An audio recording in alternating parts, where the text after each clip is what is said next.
오프라인 플랫폼이 오히려 실적 베이스 측면이라든지 그 다음에 올라가는 속도는 훨씬 더 빠를 것이다라고 저는 개인적으로 보고 있습니다. 네. 컨택트라는 전체 그 키워드를 탑픽으로 잡으신 건가요? 그 키워드에서 대형주로는 편의점, 대형주로는 중소형주로는 프레시웨이 같은 이제 식자재 외식과 관련된 업체를 탑픽으로 보고 있지. 그렇다면 지금 하우스에서 그 탑픽으로 보는 건 어디예요? 올해 하반기 탑픽이요? 네네. 올해 하반기 탑픽은 뭐 제가 쿠팡은 커버를 안 하고 쿠팡 온라인 시장. 그렇죠. 쿠팡은 어차피 나스닥 쪽에 있는 거니까. 저는 뭐 컨택트 종목으로 보고 있는데 컨택트 종목 중에서 정말 코로나가 끝나서 방문할 수 있는 거. 그러니까 뭐 우리가 뭐 해외여행 갈 수 있을 거야 이런 기대감 말고요. 저희가 코로나가 완화됐을 때 아니면 사회적 거리가 완화됐을 때 바로 갈 수 있는 거. 그거는 정말 오프라인 매장. 근데 어디에 있는? 우리의 집 근처에 있는 오프라인 매장으로 보고 있습니다. 편의점 플러스 외식업체. 그 다음에 외식업체가 살아나면 외식업체 식자재를 공급하는 업체들.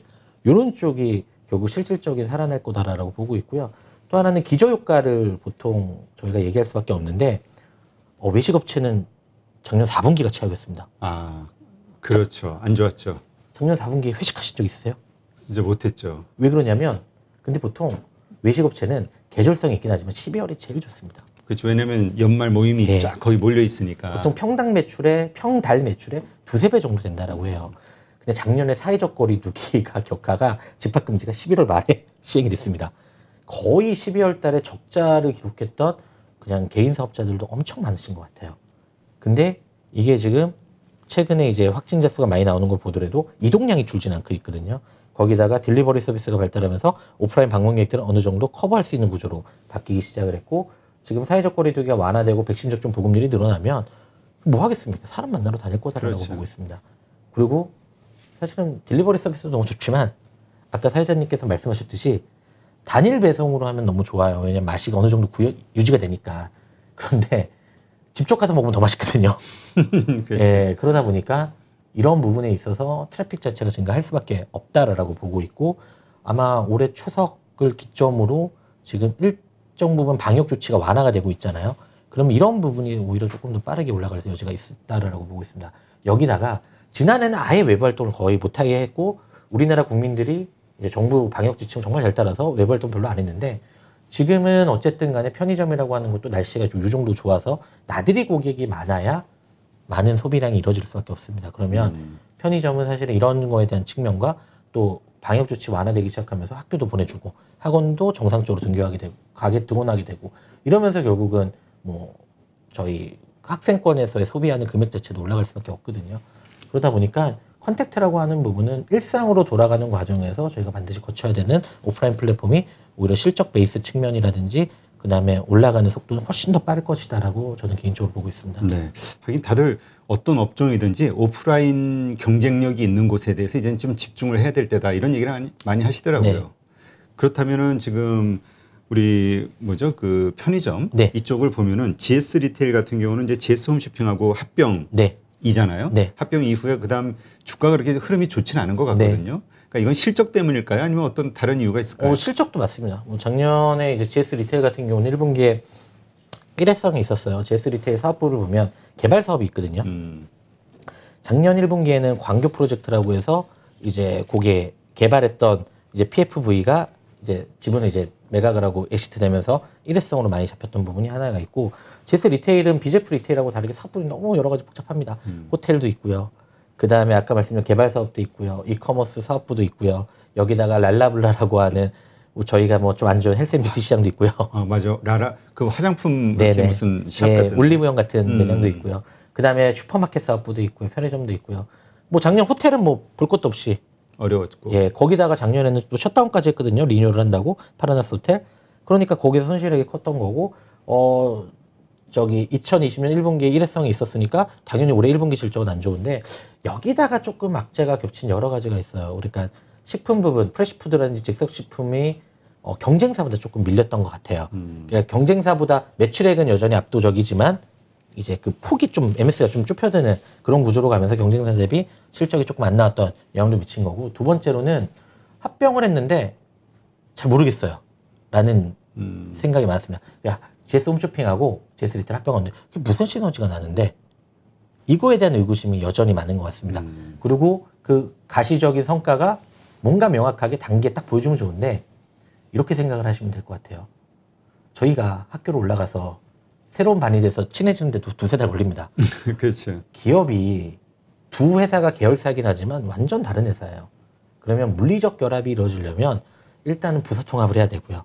그 부서 통합을 한꺼번에 합니까? 합병 이후에 좀 가다가 연말 정도 돼서 인사 발령을 내죠.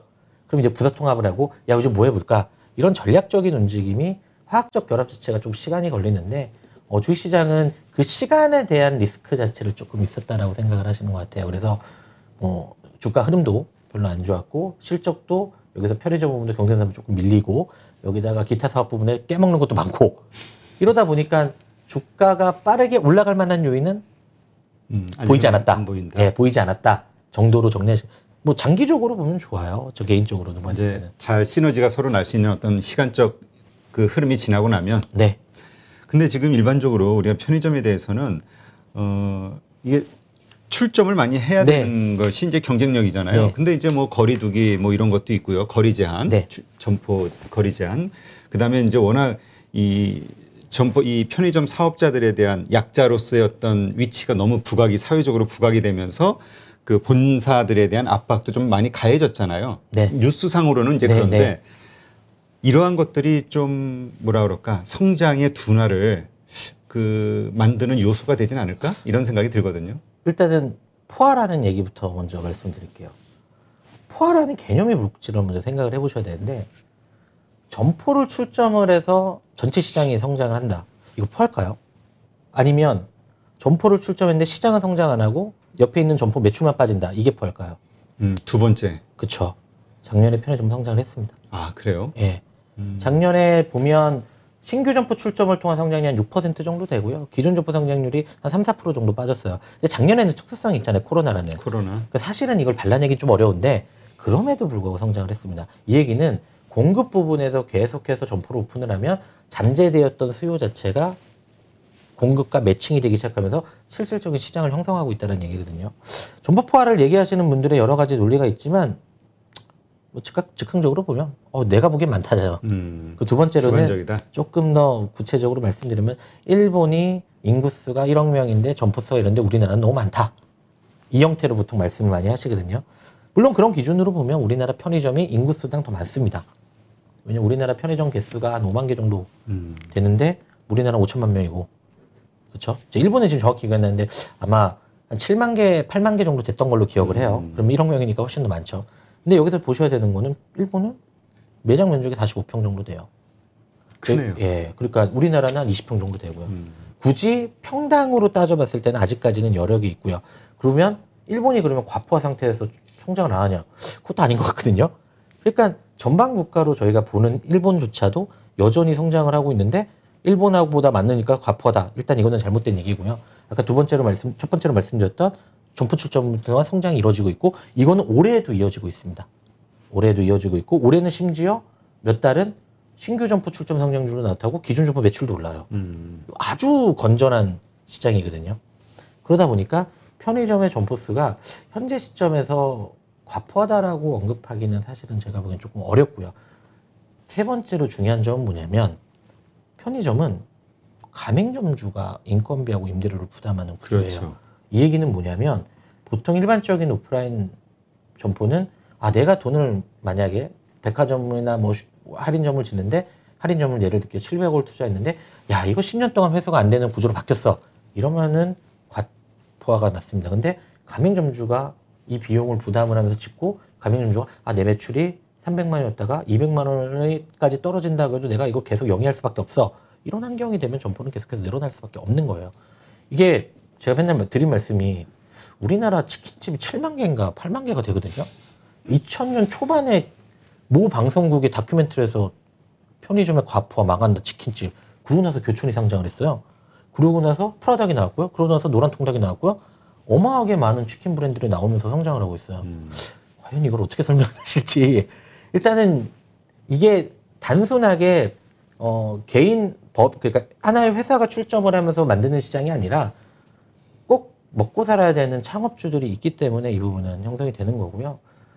편의점들이 상당히 과도하게 해석을 하세요. 뭐 가맹점주를 많이 뺏어간다. 그렇죠. 우리나라 프랜차이즈의 일반적인 그 가맹점주 매출액에서 스스로를 보면 한 12% 정도 되거든요. 12%? 예. 그 일반적인 룰이에요. 뭐 보통 한 뭐 10에서 12% 왔다 갔다 하는데 편의점이 12%예요. 뭐가 과도한지 잘 모르겠습니다. 예. 그렇다면 지금 이 편의점과 관련된 그 상장 기업은 지금 몇 개 정도 있나요? 지금 비제프 리테일하고 GS 리테일이 있고요. 여기다가 굳이 보면 롯데지주라는 회사 안에 세븐일레븐이 포함이 되어 있으니까 그 사업 부분을 저희가 드러내 볼 수 있는 건 한 3개 정도. 3개 정도. 예, 회사가 있습니다. 거기다 이마트 24, 그 4개 정도 회사가 있습니다. 이마트 24. 지금 그렇다면 여기에서 그 편의점과 관련해서 가장 그 뭐라 그래 하우스에서 탑픽으로 보는 거, 좀 성장이라든가 여러 가지 뭐 주가 밸류라든가 포함해서 괜찮다고 보는 건 어디예요? 일단 하반기까지 놓고 보면 비제프 리테일을 BGF. 예, 리테일을 좋게 보고 있고요. 중장기적으로 봤을 때는 GS 리테일의 전략이 나쁘지 않다. 예, 근데 그거는 아까 말씀드렸다시피 시간이 좀 필요하다. 시간이 필요한데 저한테 딱 가시적으로 저는 뭐 잘 될 거다라고 생각을 해요. 그러나 그 잘 되는 시점이 포인트가 포인트를 올해까지는 아닌 것 같아요. 그게 우리가 뭘로 판단할 수 있을까요?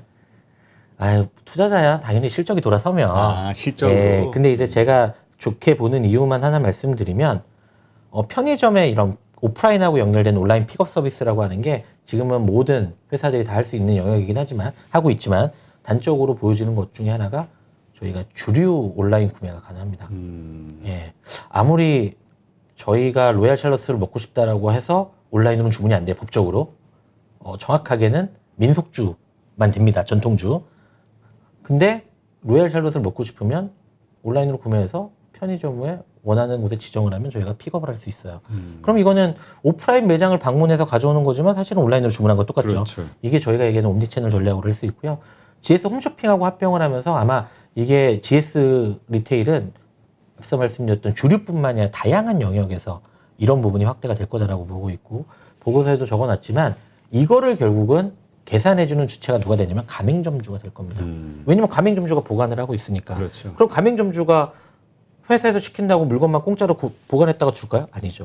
서비스 매출이라는 스스로를 받는 구조로 바뀔 겁니다. 그러면 이 가맹점주는 기존의 편의점 업체들은 뭐 나이키 우류를 픽업 못 해주는데 해주면서 서비스 매출이 발생을 하죠. 그러면 가맹점주 입장에서는 이익이 더 극대화되는 거잖아요.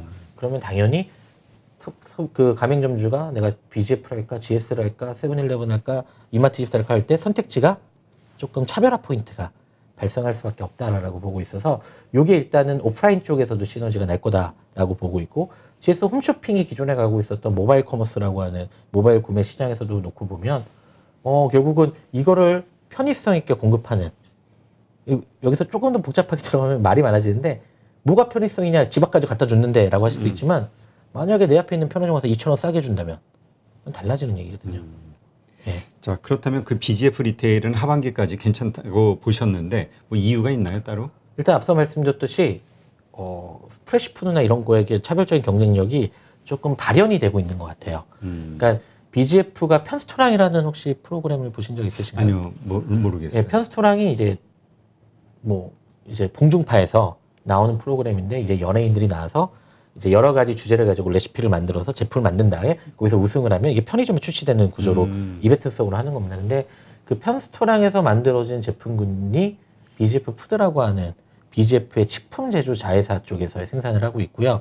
과거에 이제 BGF 푸드라고 하는 자회사는 저희가 뭐 도시락 같은 거 있잖아요. 그걸 만드는 공장에 원물만 공급을 했어요. 근데 이제는 제조 쪽으로 역량이 확대되기 시작하면서 영업 실적 자체가 상당히 좋아지고 있습니다. 그리고 편스토랑 제품군들의 대부분이 밀키트 형태로 나와요. 밀키트까지 확장을 한 거죠. 밀키트라고 하는 거는 즉시성 소비를 해야 되는 전처리된 HMR 종류의 제품이다라고 보시면 되는데, 이 밀키트하고 HMR 구분 못 하시는 분도 있어요. 근데 이게 보통 2인분 기준으로 판매합니다. 그러니까 편의점 도시락은 저희가 비싸도 4,500원인데 밀키트를 사 드시려면 9,000원이에요.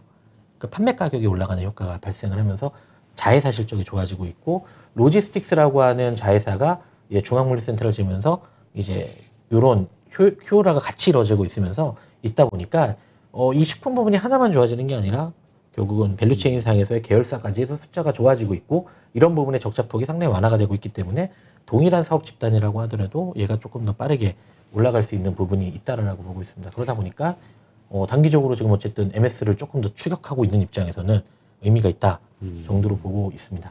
네, 그러니까 말씀 들어보니까 결국은 자체 PB 상품 이것이 얼마나 그 뭐랄까 시장에 호응을 얻느냐 그거에 따라서 규모 매출률이나 아니면 이익의 규모가 좀 달라질 수도 있겠네요. 이게 조금 복잡한 얘기인데 PB는 사실은 편의점에서 했던 건 MPB라는 제품을 썼어요. 그래서 내셔널 PB 브랜드라고 해서 제조업체가 이제 브랜드만 뭐 BGF다, GS다라고 하고 제조를 했던 우리가 얘기하는 뭐 콜라보 제품 형태, 곰표 맥주가 대표적인 거죠. 이런 제품이었는데 여기서 이거는 식품 제조를 밸류체인화 시킨 겁니다. 바로. 자체 생산으로, 자체 브랜드와. 예, 근데 그게 상당히 집중화 경향이 되기 시작하면서 R&D 역량이 조금 올라가기 시작을 했던 거고 저희가 도시락 제품군이나 뭐 샌드위치, 삼각김밥을 대기업이 만들지는 않았잖아요. 그러다 보니까 어찌 보면 레시피는 BGF 리테일이 제공을 했지만 이 제품의 완성도라든지 여러 가지 재고 처리에 대해서는 기능이 떨어졌던 거를 아예 자동화 설비 기계 라인으로 이거를 구축을 한 겁니다. 그러다 보니까 일단은 맛이 통일성이 있고요. 균일하겠죠. 예, 균일하고요. 거기다가 원재료의 이런 리스크도 조금 사라지고요. 거기다가 이게 방송하고 같이 맞물리기 시작하면서 화제성이 되고 이벤트성이 되면서 올라가고 여기다가 그러다 보니까 본인들이 원하는 가격이 높은 밀키트 제품까지 생산이 가능한 구조로 가다 보니까 올라간 거고 빼놓고 말씀드렸는데 이 로지스틱스라는 회사는 이 프레시푸드나 이런 거 공급할 때 조금 더 보관이 어렵기 때문에 배송이 어렵기 때문에 조금 더 비싼 매출을 받아요. 그래서 그런 부분에서 조금 차별적인 영향력이 구축이 되고 있다라고 보고 있죠. 네, 알겠습니다. 하여튼 편의점 쪽 해서 우리가 좀 한번 시장 상황을 좀 점검해 봤고요. 자, 그다음에 이번에 면세점. 지금 뭐 호텔 신라가 사실 리오프닝 탑픽으로 떠오르는 적도 있었죠. 그래서 많이 호응을 받았었는데 기대했던 건 호텔보다는 사실 면세점에 대한 부분이었잖아요. 네. 지금 이 상황은 어떻게 보세요? 월별로 실적이 별로 안 좋아요. 면세점. 지금까지도. 예, 그러니까 뭐 흑자 전환했다는 얘기는 나왔었잖아요. 예, 그거야 뭐 여러 가지 뭐 인천공항 임대료 면세점 감면 효과도 일부 있고 감면 효과로. 거기다가 다양한 이제 고정비를 좀 축소시키려는 구조적 노력에 어느 정도 매출이 회복이 되긴 했지만 면세점 채널이 7월달 데이터를 놓고 보면 매출액이 한 1.35조 정도 나온 것 같아요. 그럼 2분기하고 놓고 이제 MOM으로 놓고 비교했을 때 그렇게까지 뛰어난 숫자는 아니거든요. 확실히 리오프닝이 되지 않다 보니까 이 소비자 계층의 한계성 자체가 부각이 되는 것 같아요. 그래서 어느 정도 점진적인 회복 자체는 이루어질 수 있으나 저희가 과거의 면세점 시장의 키 트리거라고 할 수 있는 그 고객층이 적극적으로 유입되지 않는 선에서는 상당히 제한적일 수밖에 없다라고 보고 있고요. 제가 이제 항상 드리는 말씀 중에 그런 얘기가 있어요. 아버지가 연봉이 올랐는데 엄마가 소비가 많아진 게 부자냐? 아니면 아버지 연봉이 줄었는데 엄마가 엄청나게 줄여가지고 가계저축이 더 많은 게 부자냐? 여쭤보면 다 전자라고 부자라고 할걸요.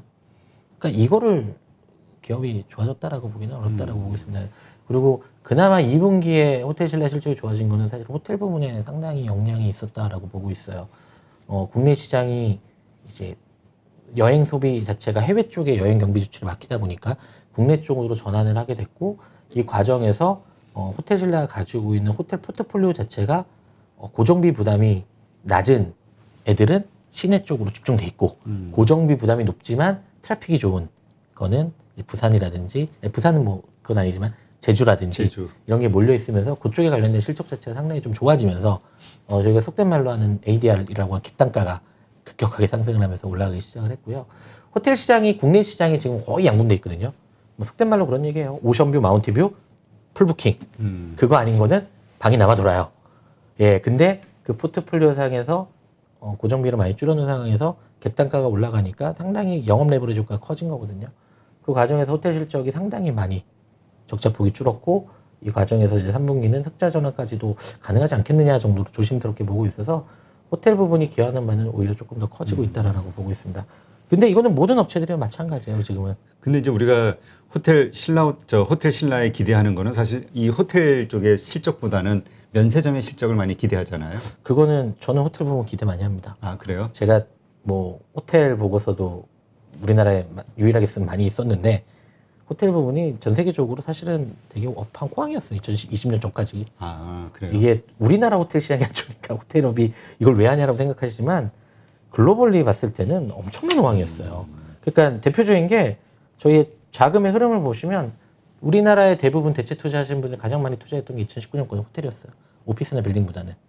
업황이 상당히 좋았던 거고 그 좋았던 과정에서 우리나라는 공급 물량이 일시적으로 2015년부터 늘어나기 시작을 하면서 사실은 수요가 올라오는 속도보다 공급이 너무 많이 늘어나니까 일시적인 수요와 공급의 미스매치가 발생했는데 이게 2019년에 딱 돌아서는 데이터가 보였거든요. 그런데 코로나가 딱 터지면서 이게 다시 하향을 했던 거고 어쨌든 간에 면세점이라고 하는 거는 대체 가능성이 조금 많습니다. 뭐 우리나라의 면세점은 상당히 시장 지배력이 있지만 결국은 해외 여행객들이 우리나라 와야 되거나 우리나라의 제품을 구매했을 때 매력도가 높아져야 되는데 대체제가 많이 생기는 구조였잖아. 하이난도 그렇고 그다음에 중국인들이 국내 여행은 꾸준했지만 태국이라든지 일본이라든지 다양한 여행 경로가 가면서 면세점 시장은 어찌 보면은 꼭 우리나라만의 독자점 시장이다라고 보기는 어렵거든요. 근데 우리나라에 들어오면 무조건 숙박을 하셔야 돼요. 그렇죠. 예, 이런 부분 때문에 호텔업이 대형 업체 위주, 그다음에 하이엔드급 수요, 그다음에 호캉스 수요로 인해서 5성급부터 3성급까지 엄청나게 개화가 되려고 했었는데 이게 조금 아쉽고 전 세계적으로는 이미 이런 시장이 활성화됐어요. 그래서 뭐 다낭 가보시면 해안가를 중심으로 호텔이 다 지어져요. 그래요. 예, 그게 왜 그러냐면 그만큼 시장이 좋았다. 시장이 수요가 있으니까. 예. 그러니까 우리가 호텔신라 이쪽 그 투자를 할 때 면세점을 우선적으로 봤는데 이제는 호텔 실적도 봐야지만 그 주가 밸류에이션을 좀 예상할 수도 있겠네요. 이게 장기적으로 보면 아마 호텔 롯데가 IPO를 할 때 그런 게 좀 많이 비춰질 것 같아요. 호텔 롯데. 예, 호텔 롯데는 다 자가점포 호텔이거든요. 그러니까 지금 너무 어렵겠죠. 하지만 그들이 가지고 있는 자산 가치라든지 호텔의 중장기 전략이라는 걸 보면 조금 이해도가 달라지실 것 같습니다. 네. 그렇다면 백화점 쪽은 어때요? 지금 롯데백화점, 뭐 신세계, 그다음 현대, 뭐 이런 정도가 3강이라고 봐야 되겠죠? 뭐 업계 부동의 1위는 여전히 롯데고요. 그다음에 이제 현백, 신세계, 소니라라고 신세계가 2위로 올랐는지는 관리 매출 기준에서 잘 모르겠어요. 근데 지금은 면세점 업계 자체가 명확한 특징은 면세점 죄송합니다. 백화점 업계 특징은 명품 위주로. 그러니까 하이엔드급 수요 자체가 전체적인 트래픽이 불러일으키고 이거에 따른 구매력이 증가하고 있는 시장이에요.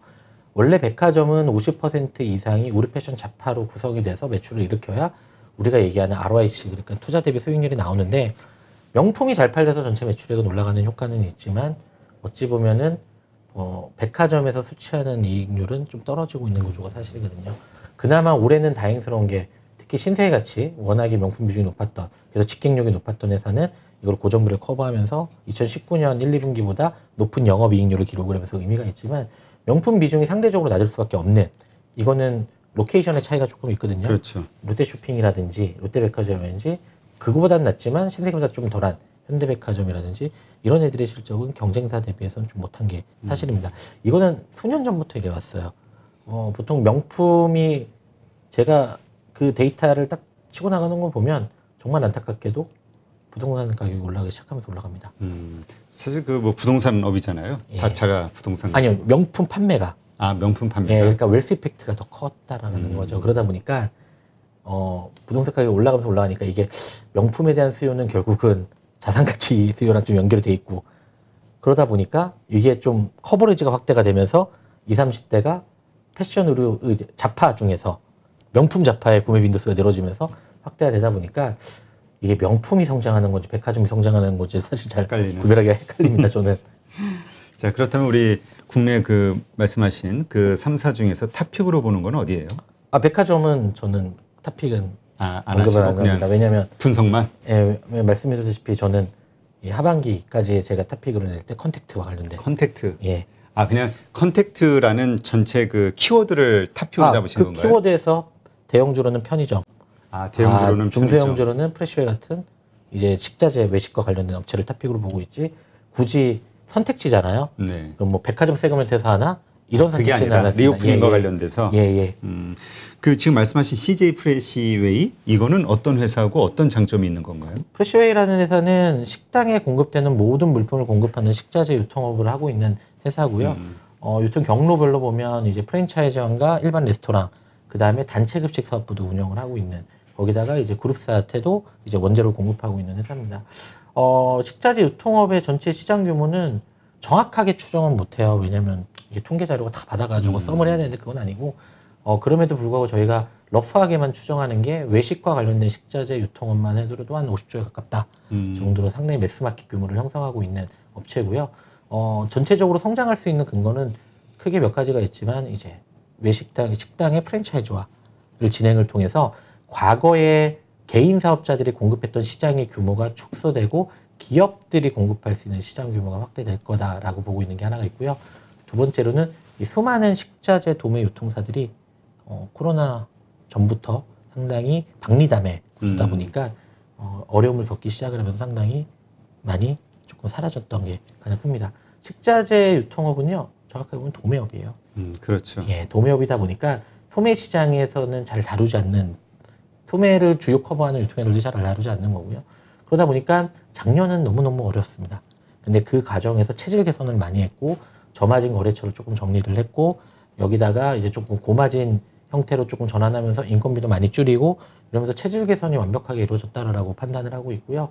여기서 이제 올해 같은 경우에는 외식업, 특히 1분기 말부터 2월 말이죠. 거리두기 완화가 됐던 시점부터 외식업이 어느 정도 정상화되는 과정에 있으면서 매출이 올라 보니까 그 안에서 식자재를 공급받으려는 식당 주인들이 늘어나기 시작하면서 전체 실적이 빠르게 개선되고 있다라고 보고 있습니다. 그래서 아마 올해 2분기 실적은 거의 분기 역사상 일회성을 감안하면 최대 실적을 기록을 했고, 3분기는 뭐 어쨌든 사회적 거리두기 4단계가 있으니 이런 부분은 조금 더 추이를 지켜봐야 되고, 다만 4분기 같은 경우에는 앞서 말씀드렸다시피 작년에 워낙에 안 좋았고, 그 다음에 지금 예측 상황으로는 위드 코로나라는 단어가 언급이 되다 보니까 4분기 영업 실적은 상당히 괜찮지 않을까 정도로 추정을 하고 있고요. 제가 이렇게 말씀드릴 수 있는 거는 제가 보고 쓸 때 다른 애널보다 4분기 실적 많이 잡았어요.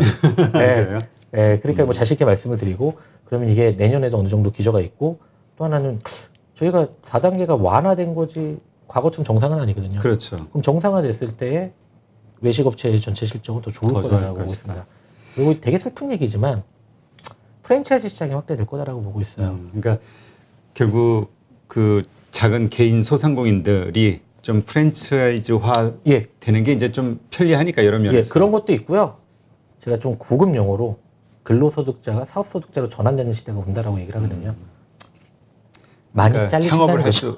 창업을 할 수밖에 없는 환경이 된다. 많이 잘리시고 어려운 사람이 나고요. 또 하나는 야, 그러면 퇴출도 많지 않느냐? 최근에 자영업 폐업률 얼마나 높은데? 라고 하시거든요. 그분들이 그렇다고 가만히 계시진 않아요. 그렇죠. 또 다른 창업 시장에 뛰어들 수밖에 없습니다. 맞아요. 그래서 그게 편의점도 해당이 되는 거고요. 그래서 뭐 편의점은 앞서 말씀을 드렸지만 편의점이든 외식업체든 프랜차이즈 시장으로 보시는 게 정확한 거지, 개별로 봐서 포하다 마다라는 거는 조금 잘못된 저는 해석이라고 보고 있습니다. 네, 알겠습니다. 그래서 소형주로는 지금 말씀하신 CJ 프레시웨이, 그다음에 이제 대형주로는 편의점 가운데서 하반기까지는 BGF 리테일, 그리고 장기적으로는 GS 리테일, GS 리테일 이렇게 보시는 걸로. 네, 오늘 사실 유통과 관련해서는 그 워낙 많은 업체들이 이렇게 얽히고 설켜가지고 쉽지가 않은데, 오늘 이렇게 말씀을 들으면서 전체적인 그림을 좀 이해할 수 있는 시간이 됐고요. 네, 앞으로 계속해서 또 이런 유통과 관련해서 또 궁금한 게 있을 때는 또 모셔서 또 좋은 인사이트 듣도록 하겠습니다. 네, 이제까지 한화투자증권의 남성현 수석 연구위원과 함께했습니다. 수고하셨습니다. 감사합니다.